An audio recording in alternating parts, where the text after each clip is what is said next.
2. What are we drinking this week, Sarah? Well, this week we are drinking half any blue drink of your choosing, half Sprite, a dash of lemon juice, and for those of you who drink alcohol, feel free to add any sort of alcohol of your choosing. And this week it's called The Well. That is because we are talking about the Sanford incident. Okay, Sarah, so what exactly happens in this Sanford incident then? The Sanford incident happened on June 25th of 1902 when Joshua Sanford was working on a well at Skelly Farms, right outside of Paris, when suddenly the well collapsed on him. Oh, so who was this actual Joshua Sanford guy? What was he then? Sanford was a 28-year-old well driller from Branchton who was tasked at disconnecting pipes at the bottom of an 80-foot well for Mr. W. Scott. After a bit, the workers above ground started to hear tapping coming from the pipe that was connected to the drill at the bottom of the well. The tapping was coming from Sanford when he was banging a brick against the pipe to get the attention of the people above ground. Whoa, really? How did he not get crushed under the weight of all that stuff falling on top of him? How did he not die? I know, right? He was actually wedged between bricks and dirt at the bottom of the well after it collapsed onto him. But that's just how it all started. After the collapse happened, they started digging another well about 6 feet away from the previous one, so that when they would get to the proper depth, they could mine a tunnel that would go from the new well to the old one so that they could get Sanford out. So Sarah, why didn't they just dig where the old well was? Well, you would have to assume that there would be many factors into a rescue like this, such as would digging in the same well create another collapse, or would the banging on the shovels onto the pipe disturb the communication? Yeah, there would just be a lot of factors that you would need to consider. I guess that's true. That really makes a lot of sense. So then what happened next? I'm glad you asked. By the following morning, they were able to dig the new well to around 60 feet, and hundreds of people from both Paris and around the country came and volunteered to help shovel and remove soil. Now that's what you call support from the community. Not even just that, but there were also a bunch of well-known people that helped out in the rescue too, such as engineer Mr. T. Harry Jones of the city of Brantford and Mr. Pearson of Toronto, who was brought in to help direct the entire thing, and Jacob Mott, who was an old and experienced well digger from Mount Vernon, which is between Brantford and Burford, who was also able to provide useful information and tips for digging the new hole safely. Wow, that must have been quite the turnout. Indeed it was, but we aren't even halfway done yet. Wait, you mean the collapsing and everyone coming together isn't the end of the story here? It is a part of the story, however, I still haven't mentioned when the well collapsed a second time. What? No way! Okay, so then what happens during the second collapse of the well? On June 26, Joshua Sanford was actually pronounced dead in the papers after a second collapse happened at the well at 11 a.m.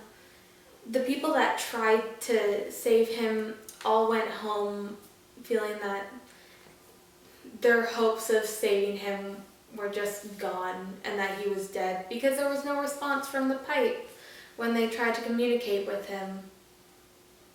One of the sad things that happened right after that was his father visited this farm the exact same day and was not informed beforehand that his son was trapped underneath the collapsed well. He just showed up to the site wanting to see his son, but was met with the tragic news that his son was at the bottom of the well and had died after the second collapse. Wow, that had to be really tragic for his family. Yeah, it was, and after receiving the news, his father left devastated back to their home in Galt. However, that's not where our story ends. What? Another plot twist? Yup, around 4 o'clock that same day, after around 2 hours of silence, one of the workers that stayed back to clear some of the equipment actually started hearing tapping coming from the pipe again. What? How did he not survive just one well collapse, but the second one as well? He was actually wedged to one side of the collapsed well. His head was thrown back and his arms were fastened to his back and chest, and that almost suffocated him. Wait, so if he was alive down there, then why didn't he start responding and communicating with them like he had in the first well collapse? Well, he could hear the signaling coming from up above, but due to the second collapse, he couldn't entirely reach where the pipe was, and he also had a fear of moving in case it caused another collapse. And also, every time he moved, sand would continuously fall down on him, and he would continuously be spitting it up and also inhaling it. That's crazy. What happened next? Well, when the worker heard the tapping, he went over to the pipe and tapped on it 3 times, to which there was 3 taps back from Sanford at the bottom of the well. Right after he got a response from Sanford, he alerted everyone that Sanford must still be alive down there, and messengers were immediately sent out to gather all the workers that had given up hope on being able to save Sanford. So wait, how did the workers all left? What's going on in Paris? As soon as the news of Sanford still being alive reached the people of Paris, it created a sensation and pushed them to rapidly continue the rescue efforts.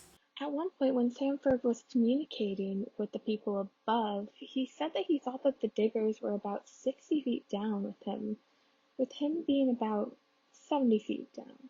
And around 11 o'clock in the morning, the workers could hear Sanford and they thought that they had gone far enough. They actually thought that he was delirious because they kept on hearing him say, "Come down, come down." 60 feet? 70 feet? So how far are they actually from rescuing Sanford?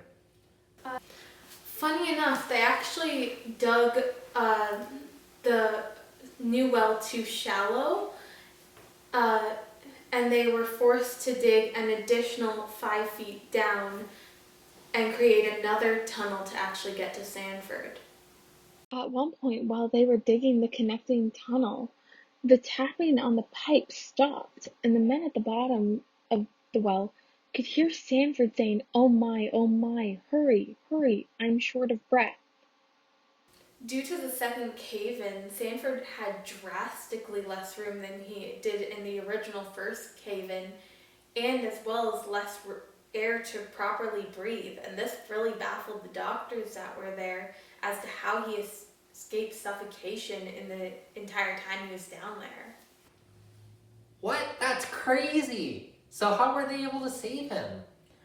I'm getting there, just hold on. On Friday, June 27th at 1:45, they found Sanford at the bottom of the well and he was wedged between bricks and pinned down.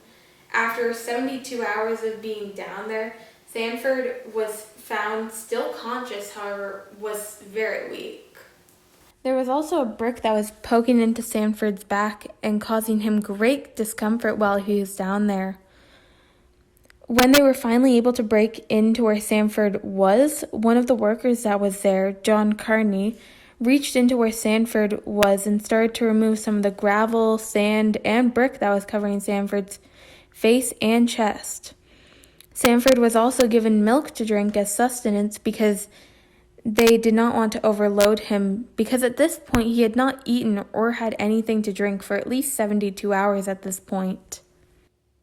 So that's what's going on below ground, but what's happening above ground? Well, above ground there is actually 3,000 people that showed up at Skelly Farm. 3,000 people? That's like the entire population of Paris at the time. Yeah, and there was a good majority that weren't even from Paris. There was also people from Brantford, Galt, and Cambridge that came as well. So what did they do when they eventually freed him? Well, eventually, when Sanford was freed from the confines that held him, 24 hours after they originally found him, Dr. Denton, one of the many doctors on the scene, went down into the new well to administer a bit of first aid to Sanford. Also, apparently, the lanterns that they were using while digging were hurting Sanford's eyes when they were bringing him up, so they wrapped a cloth around his eyes to make it stop. And I'm going to be honest, when I first read this, my first thought was, so when you look at your phone in the middle of the night and the brightness isn't turned down? Sarah, did you just make a pun? Indeed I did. Anyway, the first thing that Sanford said when he was being taken from the old well into the new well was, "Boys, you're a brick." And on his way back up to the surface, he would thank and praise all the workers for their efforts in saving him. Surprisingly enough, when he was brought up, people didn't know it was him. They just thought that he was one of the workers that were originally down there, because he looked as good as the workers that were down there, and actually had no trouble talking with the men that rescued him, and actually told them about what it was like being underground like that. Wow, that's really surprising. You think he'd be like injured after being down there for so long and having bricks and everything fall on him. Yeah, and actually, because he was in such good condition, people just thought that he was a regular worker. So when he was brought up, nobody clapped or cheered because they didn't know it was him. So how is Sanford after all of this and being rescued from the well? Did he live a normal life? Well, after all the events, one of his arms remained partly paralyzed, as well as he suffered from great internal injuries. He also acquired a great fear of the dark, to which during the night he would always call for his attendants, and he would always make sure that there be light burning from sundown to sunrise, which isn't surprising considering how long he was down there for. Wow, what a great story! Join us next week for another episode of Brant History Happy Hour.